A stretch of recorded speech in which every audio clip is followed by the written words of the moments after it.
I'm Colby Wilson. I'm a sophomore here at Springfield College. I'm from Tewksbury, Massachusetts, and I'm on the track and field team. I grew up with one brother and two parents. My brother, he's a junior at Penn State, so he's 1 year older than me. And then my dad, who's African American, and my mom, who's white.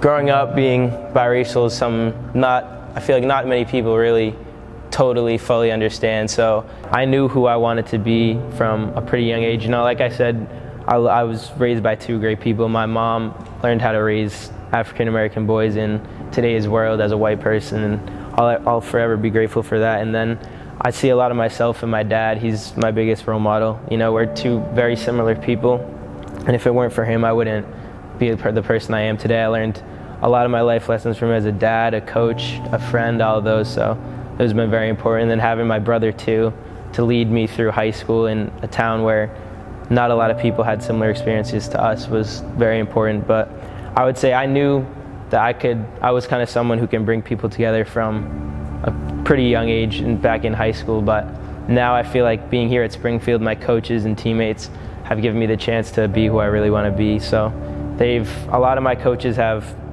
put a lot of time in to learn what it's like to be an African American on today's teams and in today's school, so that's been good. And then having teammates who can kind of lead the way and show us how to use our platform. In like elementary and middle school, anytime you talk about the civil rights movement or the 13th Amendment, abolishing slavery, things like that, you always see everyone's eyes turn to like the one black kid in the class, which was always me. I didn't really realize the struggles and differences of being black until I hit about like my teenage years. Growing up on my sports teams, I was always the one black kid on my team. So, you know, people said things that they don't realize were racist. There's the basics of you jump higher than me because you're black and things like that. But for example, when I played baseball growing up, they would call me Jackie Robinson, which at the time I didn't even realize was a problem. But now looking back, I should have never let them say that to me. And while I was one of the better players on the team, that's not why they were saying that.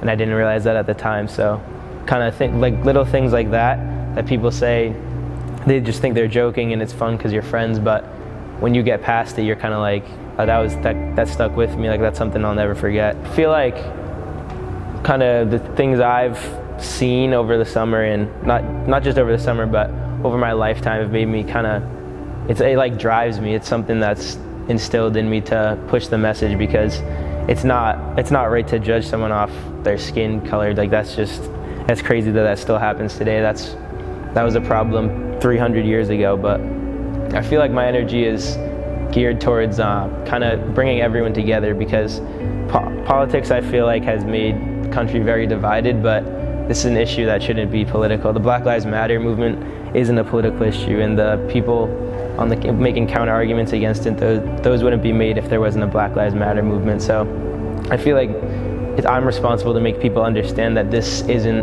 a political issue. Black Lives Matter is human rights, that it's not something that's in question. It's clear that there's an injustice, and it's clear that we need to make a change to continue to make things better.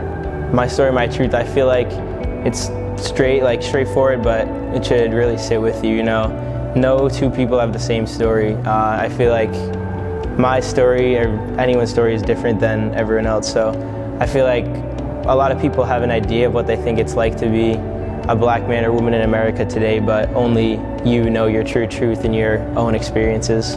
I think kind of in all aspects of life, people look to, you know, the most seen in the media people, which is oftentimes, you know, professional athletes. So at a college, a lot of the times people will look to the athletes to be the ones to push the message. So I feel like as a student athlete and being a student athlete of color, I have a lot of power in kind of how things can continue and how people should go about combating these issues on either side. So I feel like just kind of having everyone try to be less narrow-minded and see things from a different light, see it from another person's perspective, will make things start to get a lot better. Black males and black women in today's America have to hold themselves to a higher standard because of the way society thinks of them.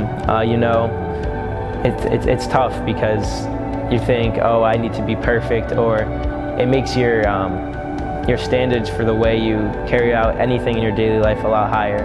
You know, just getting good grades, performing well in sports, just being a good person. Those things they give you a lot more pressure as a black male or woman today than people outside those groups could even think to understand. So it's tough.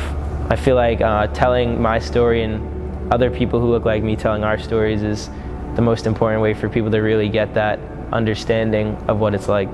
I'm Colby Wilson, and this is my story, my truth.